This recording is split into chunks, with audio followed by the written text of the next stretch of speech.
नमस्कार दोस्तों, मेरे YouTube चैनल पे आपका स्वागत है। आज हम बात करेंगे trading psychology a beginner trader. दोस्तों, एक बिगनर ट्रेडर की ट्रेडिंग साइकोलॉजी क्या होती है? एक बिगनर ट्रेडर की साइकोलॉजी ये होती है कि फटाफट ले और फटाफट दे। फटाफट ले फटाफट दे का मतलब है स्कैल्पिंग करना।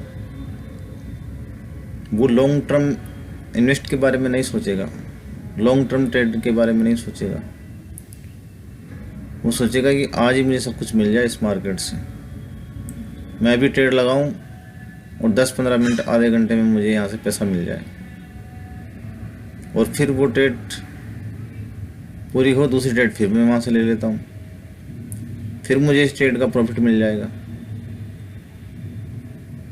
और उसे ट्रेड के बारे में समझ में नहीं आएगा तो फिर वो किसी और से पूछेगा कि आज मार्केट में क्या हो सकता है। ट्रेड ले लेगा, लेने के बाद में वो पूछेगा कि आज क्या हो सकता है। अब जिसे पूछेगा वो कहता है कि आज मार्केट में फॉल आएगा, तो वो अगर बाय में बैठा है तो वहाँ उसको काट के फॉल में बैठ जाएगा, क्योंकि यार वो तो मुझसे बहुत ज़्यादा नॉलेज वाला बंदा है, इससे मैंने पूछा है और मार्केट आज डाउन में आएगा, वो कह रहा है। तो दोस्तों, ऐसी साइकोलॉजी होती है एक बिगिनर ट्रेडर की, जो कि उसके लिए बहुत ही घातक है। तो जो भी मेरा ये वीडियो देख रहा है और सुन रहा है, उसको ऐसी गलतियां नहीं करनी चाहिए। एक ट्रेड ले ली तो उस ट्रेड में आप बने रहो। ट्रेड लेने से पहले आप पूरी तरह से एनालाइज कर लो, उसके बाद में आप ट्रेड लो। और एक बिगिनर ट्रेडर ये गलती करता है, एक ट्रेड ले लेगा और वो ट्रेड उसके पक्ष में जाती रहेगी, प्रॉफिट दे रही है, तो लालच में आकर के डबल की ट्रेड ले लेगा। जैसे 0.01 की ट्रेड ले रहा है, वहाँ से वो 0.5 की ट्रेड ले लेगा, और वो भी उसके पक्ष में जा रही है, प्रॉफिट बना रही है, और उसके इमोशन चालू, वो फिर वहाँ से तीसरी ट्रेड चालू कर देगा और धड़ाम से मार्केट गिरेगा और वो फटाफट से उस ऊपर वाली ट्रेड को लॉस में काट देगा या प्रॉफिट में, जहाँ भी निकल जाएगा। हड़बड़ाहट में वो सारी ट्रेडों को वहाँ से एग्जिट कर देगा। उसको ये पता नहीं होगा कि वो कर क्या रहा है। तो ये दोस्तों बिगिनर ट्रेडर की निशानियाँ होती है। फिर एक बिगिनर ट्रेडर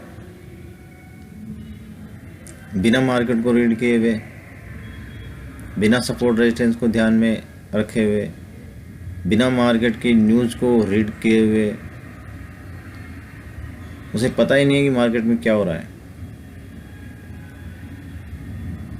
उसे पता ही नहीं है कि मुझे करना क्या है, मुझे H1 पे ट्रेड करनी है या H4 टाइम फ्रेम पे करनी है या D1 पे करनी है। उसने चार्ट खोला और H1 पे देख लिया, H1 पे मार्केट सेल आ रहा है, वो उठा के 15 मिनट में लगा देगा। 15 मिनट में लगा के देखेगा मार्केट बाई जा रहा है। उसने अगर H1 पे ट्रेड लिए और H1 पे कुछ M5 पे कुछ और बता रहा है और बड़ी बड़ी कैंडलें बन रही है, तो उसकी साइकोलॉजी ये होगी कि जो H1 पे मैंने ट्रेड ली वो गलत थी, मुझे यहाँ से एग्जिट होना है। उसके इमोशंस हाई हो जाएंगे। जैसे ही उसके खिलाफ मार्केट जाने लगा M15 पे, जबकि उसने ट्रेड लिया H1 पे। मेरी बात आप गौर से सुनो दोस्तों, मैं आपको क्या कहना चाह रहा हूँ। उसने H1 टाइम फ्रेम पे अपनी स्ट्रेटेजी बनाई थी और वो ड्रॉ डाउन करके आ गया M5 पे, जबकि वो इसकी स्ट्रेटेजी नहीं थी, वो उसका प्लान नहीं था, लेकिन उसको उसके इमोशंस थे। उसने देखा कि छोटे टाइम फ्रेम में क्या हो रहा है। अब छोटे टाइम फ्रेम में बड़ी बड़ी कैंडल तो बनेगी, मार्केट कभी एक तरफ चलता नहीं है, क्योंकि सेलर और बायर होता है इसमें। तो थोड़े टाइम फ्रेम में कुछ और होता है, बड़े टाइम फ्रेम में मार्केट कुछ और होता है। तो उसका जो प्लान था H1 का, वो पूरा का पूरा प्लान ख़राब हो गया।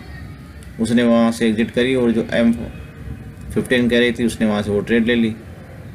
और जबकि वो ट्रेड लॉस में आ जाएगी M50 वाली, और उसने H1 पे जो ट्रेड ली थी वो उसकी प्लस में आ जाएगी। वो सोचेगा यार मैंने बहुत बड़ी गलती कर दी।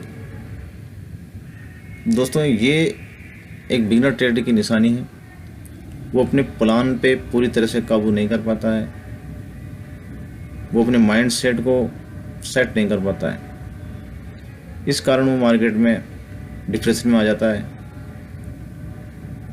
कई बीमारियां अपने शरीर पे ले लेता है। ठीक है। और एक बिगनर ट्रेडर की सबसे बड़ी खासियत यह है कि वो सपनों की दुनिया में घूमता है। इस मार्केट में आते ही अगर उसने थोड़ा बहुत प्रॉफिट कर लिया, जैसे ही उसने $100 का अकाउंट खोला है और $100 के उसने गलती से उसके $200 हो गए मार्केट में, बस फिर वो सपनों की दुनिया में चला जाएगा और अपने यार दोस्तों भाई बंधुओं से पैसा लेकर के उसे मार्केट में उड़ाल देगा कि यार मैंने $100 को एक महीने में $200 कर दिया है, मैं पैसा बना सकता हूँ इस मार्केट से, मुझे सब कुछ समझ में आ गया है। तो मेरे बिगनर प्यारे दोस्तों, अगर आपने ऐसा कुछ कर लिया है, आपने $100 के $200 कर लिए हैं और आप अभी भी 5-6 साल पूरे नहीं कर पाए हो आप इस मार्केट में, तो गलती से भी किसी का पैसा मत लगाना। मेरे कहने का मतलब ये ट्रेडिंग साइकोलॉजी होती है। तो इस तरीके से काम मत करना, क्योंकि ये सारा कुछ मेरे साथ हुआ है। मैं कोई किताबें पढ़ के आपको नहीं बता रहा हूँ दोस्तों, प्रैक्टिकल हुआ है मेरे साथ में। मैंने प्रैक्टिकल किया है ऐसा, मैंने ऐसी गलतियाँ की है, इसलिए ये गलतियाँ आप ना करें। मार्केट में जब तक आप ये मत सोचें कि मैंने डबल टिबल कर दिया। आप मार्केट में लंबे समय तक बने रह करके अपना जो मनी है उसको अगर आपने बचा लिया, आपने जो अकाउंट खोला है उस अकाउंट को आपने साल भर तक 6 महीने तक बचा लिया, प्रॉफिट नहीं किया हो आपने, कोई दिक्कत नहीं। आप रोज ट्रेड करते हो लेकिन आपने प्रॉफिट नहीं किया, कोई बात नहीं, लेकिन आपने अपने अकाउंट को नहीं खोया, आपके अकाउंट अभी भी बैलेंस में है, तो आप एक सक्सेसफुल ट्रेडर की ओर कदम बढ़ा रहे हो आप। ठीक है दोस्तों, तो इस मार्केट में ज़्यादा मनी ना डालें और सीखते रहे। आप ये ना सोचें मुझे सब कुछ आ गया हो, इसमें ये अथाह समुद्र है, इसमें बहुत ज्ञान पड़ा हुआ है। आप जैसे जैसे घुसते जाएंगे आपको आगे से आगे ज्ञान मिलता जाएगा। ठीक है दोस्तों, तो सीखते रहो, डेमो ट्रेडिंग करते रहो, रियल पैसा ना डालो इसमें, वरना आपके लिए और आपके परिवार के लिए बहुत बुरा होने वाला है। ये मेरा एक्सपीरियंस है। इसलिए प्लीज़ डेमो ट्रेडिंग करते रहो, ओरिजिनल पैसा ना डालो, सपनों की दुनिया में ना रहो, हकीकत की दुनिया में चलो। इसमें प्रोफेशनल ट्रेडर भी लॉस करते हैं दोस्तों, लेकिन वो लॉस को कैसे प्रॉफिट में मैनेज करते हैं वो धीरे धीरे आपको आएगा, धीरे धीरे आपको समझ में आ जाएगा। जल्दीबाजी ना करो और सीखते रहो। बेसिक से शुरू करो, प्राइजेशन से शुरू करो, सपोर्ट एंड रेजिस्टेंस से शुरू करो, ट्रेंड लाइन से शुरू करो। तो मेरे साथ बने रहने के लिए बहुत बहुत धन्यवाद।